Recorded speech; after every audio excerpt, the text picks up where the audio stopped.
ನಮಸ್ಕಾರ. ಎಲ್ಲರೂ ಹೇಗಿದ್ದೀರಾ? ಎಲ್ಲರೂ ಚೆನ್ನಾಗಿದ್ದೀರಾ ಅಂತ ಅಂದ್ಕೊಂಡಿದ್ದೀನಿ. ನಾನು ಕೂಡ ಚೆನ್ನಾಗಿದ್ದೀನಿ.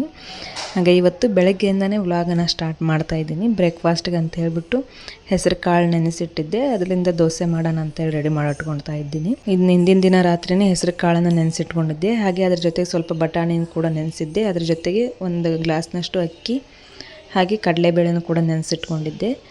ಚೆನ್ನಾಗಾಗುತ್ತೆ ಗರಿಗರಿಯಾಗಿ ಅಂತ ಹೇಳ್ಬಿಟ್ಟು. ಹಾಗೆ ಇದನ್ನು ಮಿಕ್ಸಿ ಜಾರ್ಗೆ ಹಾಕ್ಕೊಂಡು ಗ್ರೈಂಡ್ ಮಾಡ್ಕೊಳ್ತಾ ಇದ್ದೀನಿ.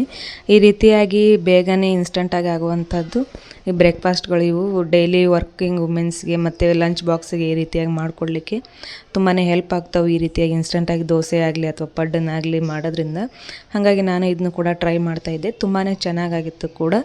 ಹಾಗೆ ಗ್ರೈಂಡ್ ಮಾಡ್ಕೊಳ್ಳಿಕ್ಕೆ ಅಂತೇಳ್ಬಿಟ್ಟು ಮಿಕ್ಸಿ ಜಾರ್ಗೆ ನೆನೆಸಿಟ್ಕೊಂಡಂಥ ಹೆಸರು ಕಾಳು ಹಾಗೆ ಬಟಾಣಿ ಹಾಗೆ ನೆನೆಸಿಟ್ಕೊಂಡಿದ್ನಲ್ಲ ಅಕ್ಕಿ ಮತ್ತು ಕಡಲೆಬೇಳೆ ಅದನ್ನು ಕೂಡ ಹಾಕಿದ್ದೆ. ಸ್ವಲ್ಪ ಓಟ್ಸು ಕೂಡ ನೆನೆಸಿಟ್ಕೊಂಡೆ, ಅದನ್ನು ಕೂಡ ಆ್ಯಡ್ ಮಾಡ್ಕೊಂಡಿದ್ದೆ. ನಂತರ ಅದಕ್ಕೆ ಹಸಿ ಶುಂಠಿ ಹಾಗೆ ಹಸಿ ಮೆಣಸಿನ್ಕಾಯಿ ರುಚಿಗೆ ತಕ್ಕಷ್ಟು ಉಪ್ಪನ್ನು ಹಾಕ್ಬಿಟ್ಟು 4 ಬೆಳ್ಳುಳ್ಳಿನೂ ಕೂಡ ಹಾಕಿದ್ದೆ. ಹಾಕಿಬಿಟ್ಟು ಸ್ವಲ್ಪ ಜೀರಿಗೆನೂ ಕೂಡ ಸೇರಿಸ್ಕೊಂಡಿದ್ದೆ ನಾನು. ಫ್ಲೇವರ್ಗೋಸ್ಕರ ಚೆನ್ನಾಗಿರುತ್ತೆ ಮತ್ತು ಡೈಜೆಷನ್ಗೂ ಹೆಲ್ಪ್ ಆಗುತ್ತೆ. ಹಾಗೆ ಗ್ರೈಂಡ್ ಮಾಡಿಕೊಂಡು ನಂತರ ಸ್ವಲ್ಪ ಬೇಕು ಅಂದರೆ ಉಪ್ಪನ್ನು ಆ್ಯಡ್ ಮಾಡ್ಕೋಬೋದು, ಇಲ್ಲಾಂದರೆ ಬಿಡ್ಬೋದು. ಯಾಕಂದರೆ ಮೊದಲಿಗೆ ಗ್ರೈಂಡ್ ಮಾಡಬೇಕಾದ್ರೇ ಆ್ಯಡ್ ಮಾಡಿರ್ತೀವಿ. ಹಾಗಾಗಿ ನಾನು ನೋಡಿಬಿಟ್ಟು ನಂತರ ಉಪ್ಪನ್ನ ಸೇರಿಸ್ಕೊಂಡಿದ್ದೆ. ತುಂಬಾ ಚೆನ್ನಾಗಾಗಿತ್ತು. ಈ ರೀತಿಯಾಗಿ ದೋಸೆ ಮಾಡ್ಕೊಂಡು ತಿಂದರೆ ಬ್ಯಾಲೆನ್ಸ್ ಡಯಟ್ ಬ್ಯಾಲೆನ್ಸ್ ಮಾಡ್ತಾಯಿದ್ರೆ ಈ ರೀತಿಯಾಗಿರೋಂಥ ಪ್ರೋಟೀನ್ ಫುಡ್ಗಳನ್ನು ಮಾಡ್ಕೊಂಡು ತಿನ್ನೋದ್ರಿಂದ ಒಂದು ರೀತಿಯಾಗಿ ರುಚಿಯಾಗಿ ಅಡುಗೆನೂ ಮಾಡ್ಕೊಂಡು ಉಂಡಂಗೆ ಅನಿಸ್ತು. ಹಾಗೆ ಒಂದು ರೀತಿ ಡಯಟ್ ಕೂಡ ಬ್ಯಾಲೆನ್ಸಿಂಗ್ ಮಾಡ್ಕೊಂಡಂಗೆ ಕೂಡ ಅನಿಸುತ್ತೆ.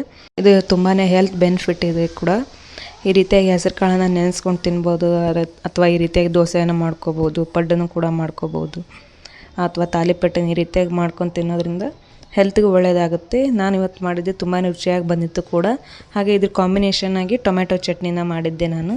ತುಂಬಾ ರುಚಿಯಾಗಿತ್ತು. ವಿಡಿಯೋ ಇಷ್ಟ ಆದರೆ ಪ್ಲೀಸ್ ಲೈಕ್ ಮಾಡಿರಿ, ಹಾಗೆ ಶೇರ್ ಮಾಡಿ. ಹೇಗೆ ಅನ್ನಿಸ್ತು ಅಂತ ನನಗೆ ಕಮೆಂಟಲ್ಲಿ ತಿಳಿಸಿ. ಮತ್ತೆ ಹೊಸ ವಿಡಿಯೋದೊಂದಿಗೆ ಸಿಗೋಣ. Thanks for watching. Thank you.